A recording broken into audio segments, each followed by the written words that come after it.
Why do we have to die? We have to die because we have taken birth. And having died, we have to take birth again. So the nature of this material universe for all living entities, whether you're human form, animal form or plant form, there is birth, death, old age and disease, known as the fourfold miseries of life. From the moment of birth, we grow. From youth to middle-aged. So there we steady. All living entities, there's birth, we grow, we maintain for a while. We pass byproducts, we may have children. Then slowly the body dwindles and vanishes, and dies again. This is material life. So then there is spiritual life. Spiritual life is a realization, well, they're not a realization, in the beginning it's just acceptance. For one who is not realized, the acceptance is I'm not the body, I'm the spirit soul. So I have a baby's body, I have a childhood body, and I have an adult's body. So the body is changing. The Srimad Bhagavad Gita explains that which is not changing, the permanent, the eternal, is a spirit soul. The body is changing, but I'm still the same person. When I was a boy, I remember the memories and doing things, and now actually I feel I'm still 7 years old. I'm now 50 years old, but I still feel like I'm that 7-year-old boy. Why? Because I'm the spirit soul. I have not changed. My experiences maybe have developed. My realization of the world has developed. But I'm essentially the same personality. But the body's now changed. I remember doing book distribution. And sometimes distribute book. I remember one particular lady, I gave a book and she was 70 years old. And I gave her a book and she says, oh, and we talked a little bit of philosophy. She says, I still feel like I'm the 10-year-old girl, but now I've got such an old body. So this is the nature of the material world: birth, death, old age and disease. We're going from one, we're suffering all these things.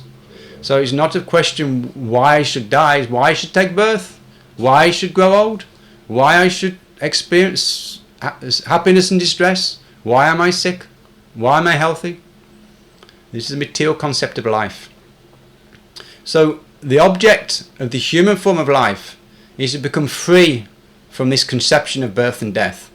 Because Krishna, the first instruction that Lord Krishna gives to Arjuna in the Bhagavad Gita says, you are not this body, you're the eternal spirit soul.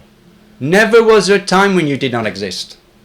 And then he continues by explaining that the spirit soul cannot be burnt by fire, cannot be withered by the wind, cannot be moistened by water.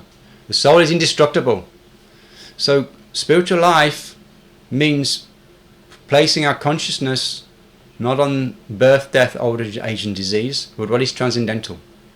What actually is related, what is related to the soul. The body is not related to the soul. The body is just an external covering. But what is the constitution of the soul? The constitution of the soul is that we're actually a loving servant of God. By nature, we're the Lord's internal energy. So we're looking for spiritual life. Why do I have to die? We have to die because we're relating to the material energy. The spirit soul has an opportunity to choose between material life and spiritual life. So material life means you have your back to God. God is like the sun. You have your back to the sun, what do you see? You see the shadow of yourself. You see darkness. So that is material life. Spiritual life means you are facing God. You see the glory of God. You see the glory of the sunlight. And the glory of everything around you is lit by that sunlight. That is spiritual life.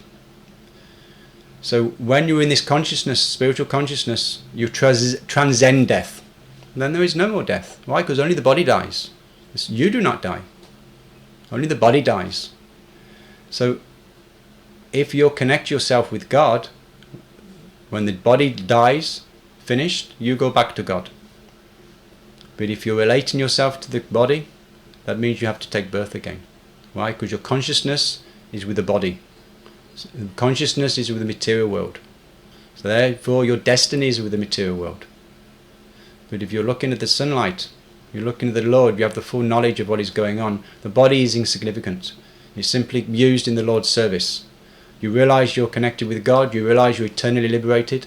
Actually, nothing can harm you. But you're caught in this illusion that you're the body. You're going through birth and death.